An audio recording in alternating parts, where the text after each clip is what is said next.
अस्सलामुअलैकुम नाजरीन, मैं ज़ैनुल आबिदीन हूँ नए व्लॉग के साथ और नई खबरों के साथ। नाजरीन, इस मुल्क में जो पाकिस्तान मुल्क है, इसके अंदर हर चीज़ सिर्फ एक ही इदारे के लिए पड़ी है और जहाँ पे देखें वही इदारा है और वो इदारा बहुत ही काबिल एहतराम है।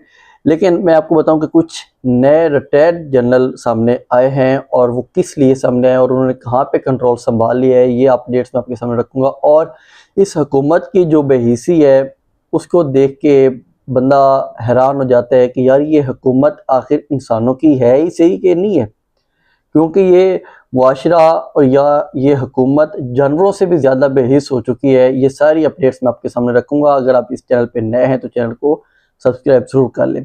सबसे पहले मैं आपको बताऊं कि जो पीआईए की एक निजकारी हुई थी, उस निजकारी को पहले तो हुकूमत ने बेच दिया 55 अरब रुपए में।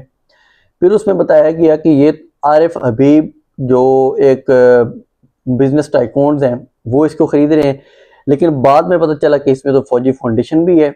असल तो किरदार वहाँ पे है। उनका जो वहाँ पे ऑनर था जिसने बिड विन की थी, वो बता रहा था कि इसमें आसिम मुनीर साहब का बहुत बड़ा किरदार है। उन्होंने उनको राज़ी किया था कि आप ये खरीद लें और उसमें फौजी फाउंडेशन का भी बहुत बड़ा किरदार है अंदर और वो हमारी आगे चल के पार्टनर होगी। अब इसमें उन्होंने 55 अरब रुपए में मुकम्मल पीआईए बेच दी थी।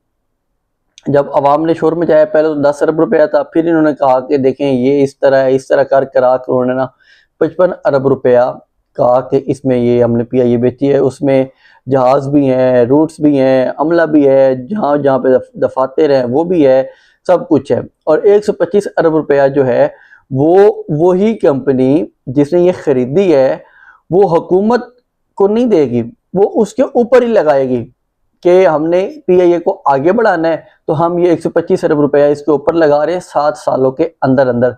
जो ये वाला एक मुकम्मल ग्रुप है ना, मैं ये आपको नाम बताता हूँ कि कौन कौन से अंदर ग्रुप शामिल हुए।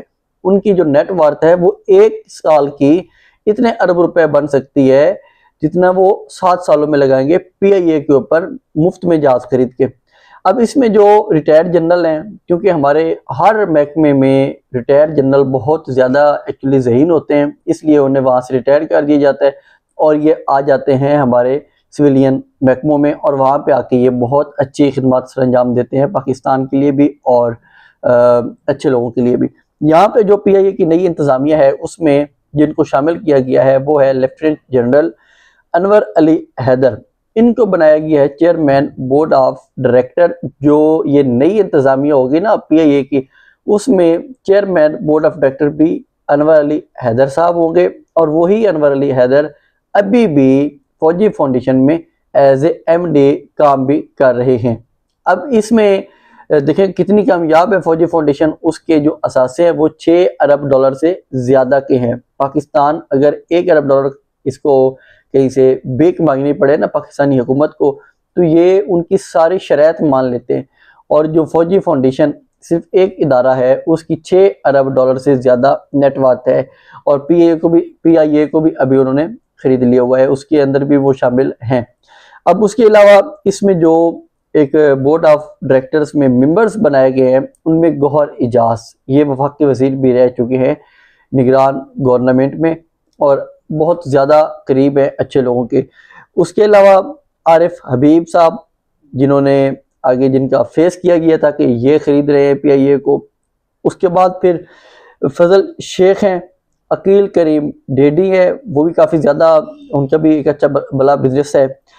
शेख फरजाना फिरोज़ हैं, ये हैं इनके बोर्ड ऑफ डायरेक्टर्स। मज़ीद इसमें लेक सिटी आप देख लें कि उसके कनेक्शन कहाँ से है। फौजी ग्रुप ये जो फौजी फाउंडेशन है, मजीद जो है फातिमा ग्रुप, सिटी स्कूल, ये सबसे अहम जो मैं आपको बताना चाह रहा हूँ ना सिटी स्कूल के हवाले से, यहाँ पे पाकिस्तान में तलीम को एक बिजनेस बना दिया गया है।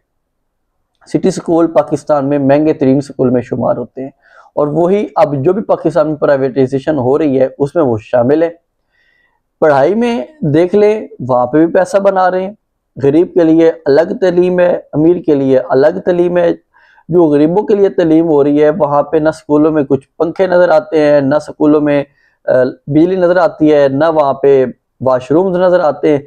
लेकिन जो अमीरों के लिए स्कूल है वो दिन ब दिन बढ़ते जा रहे हैं, एलीट क्लास अलग होती जा रही है। वही जब एलीट क्लास आके यहाँ पे सर्व करने के लिए बैठती है तो वो निचले जो लोग हैं उनको भेड़ बकरियां समझती है। वो किस तरह मैं आपको बताऊं कि जो एक मरियम नवाज साहबा ने बनाई ना अपनी एक तंजीम, जो मैं इसको तंजीम ही कहूँगा, फोर्स बनाई है, पैरा फोर्स। अब पैरा फोर्स क्या काम करती है, जहाँ पे भी जाके देखती है जिसके भी कुछ आगे पीछे हो, कानून के मुताबिक ना हो, तो वो उनको कहती है आप उठाएं जी यहाँ से सामान और भागें यहाँ से। फिर उनके ठेले उठवा देती है, ठेले गिरा देती है, तोड़ देती है। इंतहाई बदतमीजी किस्म के रवैये के साथ उनकी काफ़ी ज़्यादा वीडियोस सामने आई हैं। अब कसूर में वो क्या काम करते हैं, कसूर में वो एक गरीब रेडी वाला होता है, उसका जो कंडा होता है जिसपे वो तोल के आम वगैरह दे रहा था, वो उठा लेते हैं और कहते हैं कि आप हमें 10 किलो आम दे, फिर आपको कंडा वापस दिया जाएगा। वो बेचारा 10 किलो आम देता है, फिर उसको कंडा वापस मिलता है। ये हालात है जो एक पैराफोर्स बनाई गई है मरियम नवाज साहबा की। जब गरीबों के लिए अलग सिस्टम होगा और एलीट क्लास में से आप लोग आगे लेके आएंगे तो वो इसी किस्म का रवैया रखेंगे गरीब लोगों के साथ।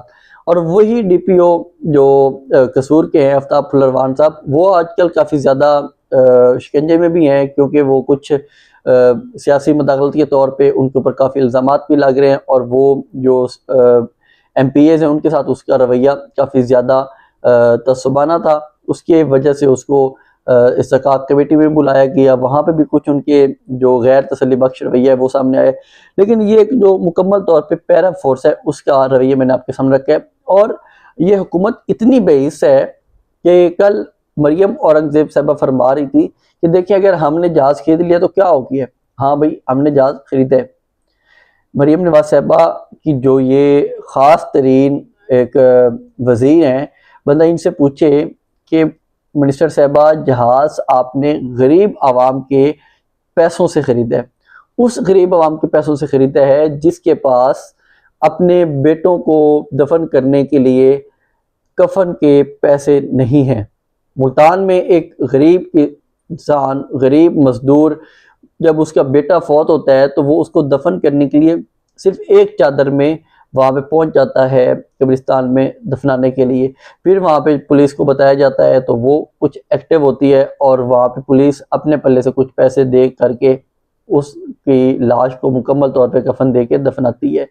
लेकिन यहाँ पे क्या सीन है कि ये 10-10 अरब रुपए के जहाज़ खरीद लेते हैं और कहते हैं कि हाँ भाई हमने खरीदे। उस जहाज़ में भी उस गरीब के पैसे शामिल होंगे टैक्स के, लेकिन उस गरीब के पास अपने बेटे को कफन पहनाने के पैसे नहीं है। हुक्मरानों की बेइज्जती देख लें तो ये कहते हैं कि ठीक है जी हमने तो जहाज़ खरीदा है, आप जाएं जो करना है कर लें।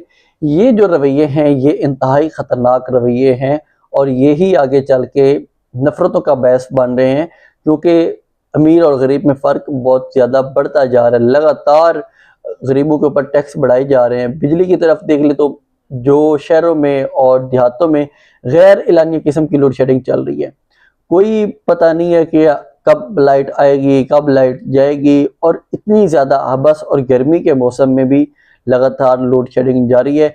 लेकिन एलीट क्लास के लिए तो ये यूनिट भी फ्री करते जाएंगे और बाकी सारे मामलात भी फ्री करते जाएंगे। उसके बाद जो मैं आपको बताऊं कि जो आज अलीमा खान साहबा का मुलाकात का दिन है, इमरान खान साहब की बहनों का मुलाकात का दिन है, काफ़ी ज़्यादा बात हो रही है कि नूरीन खान नियाज़ी को ऑफ़र की गई है कि आप चले जाएं मिलने, और साथ ही बैरिस्टर सैफ को भी कहा गया कि आप भी चले जाएं, या उनके बारे में ये कहा गया है कि उनको इमरान खान साहब की जानिब से बुलवाया गया है। अब देखना है कि आगे चल के ये जो लोग हैं ये किस किस्म का रवैया इख्तियार करते हैं, उनकी मुलाकात कब करवाते हैं, या उस मुलाकात में क्या क्या ये पाबंदियाँ रख के उनकी मुलाकात करवाएंगे। तो ये जो सारी अपडेट्स होंगी ये हम आपके साथ नेक्स्ट ब्लॉग में शेयर करेंगे। तब तक ये लोग मुलाकात अगर हस्ब रवायत तो नहीं होती, अगर हो गई तो बहुत बड़ी अपडेट्स आएंगी इमरान खान साहब की जानिब से, क्योंकि इमरान खान साहब लगातार 6 से 8 माह हो चुके हैं कि वो कैद तन्हाई में हैं। तो ये सारी अपडेट्स हम आपके सामने रखी हैं। मज़ीद अपडेट्स हम आपके साथ नेक्स्ट ब्लॉग में शेयर करेंगे।